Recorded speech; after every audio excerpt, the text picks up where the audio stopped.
Like this? Right. I love that Wild Beast album.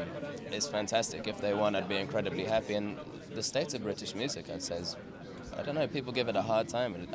Last year there were loads of fantastic albums. You know, the FKA Twigs album, Raw Blood. I think our album's quite good, so it's nice to have that recognised. When did I first fall in love with it? It must have been about 12. And I bought a guitar and I learned all the Guns N' Roses solos from Appetite for Destruction. Terrible, like embarrassing thing to have done, but that's kind of when I got really into it. On our own stuff, I guess. Well, every album it kind of changes. The last album, Jack, who writes all the songs, went traveling around India, went to Turkey, and as a result, there's a lot of influences from that kind of music. I don't want to say a kind of world music-y vibe because I think that does it a disservice. I mean, the umbrella category world music, but I guess you could put it in that bracket because people know what's going on. I'd say we've kind of grown a huge amount. Like we started the band when we were 15, and kind of looking back then, we were just kind of little kids really that didn't really know what we were doing. Well, I mean, at least. I think we knew we were doing musically, but like we didn't really understand, you know, how the whole music industry works and all that. As you kind of touched upon, like each of our 4 albums, like each one's been very different from the last. Each album's just kind of reflected the music that we were into at that stage of our lives. I haven't listened to it in quite a long time, actually. I find listening back to it, it's kind of like reading an old diary or looking at an old drawing you've done. It reminds you so much of that time in your life. It's quite emotional to do, you know. It just reminds me of being 18 and 19 and what I was doing at that point. I can't remove myself from that at all. I think it's quite sad, really, that so many of the smaller venues seem to be shutting down. Like, yeah, otherwise without the small venues, obviously there's nowhere for the smaller bands to play, and so you're not going to be getting a new influx of bands.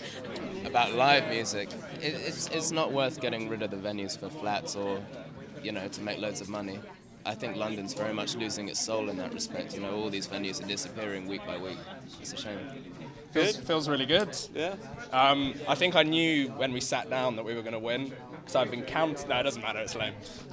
How did you know? Because I'd been counting, like how many awards were going to each person when I saw the booklet, and when I saw that we were the only person with one songwriter on ours, and I saw and I knew. Oh, I didn't know. I didn't tell you in case I was wrong. I can't really remember now.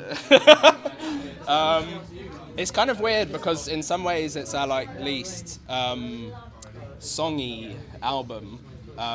Most of the songs started as like samples or electronic ideas. So yeah, well done for getting songs out of those that won this. I should have thanked all the people that we sampled. Yeah. There's a lot of people out there that deserve. Yeah, we don't want to have a blurred lines incident. It's more like having 3 producers. So I have these ideas which I send them, and they, in the same way that a producer will like hone the song and make it into something cohesive, that's what the other 3 will do.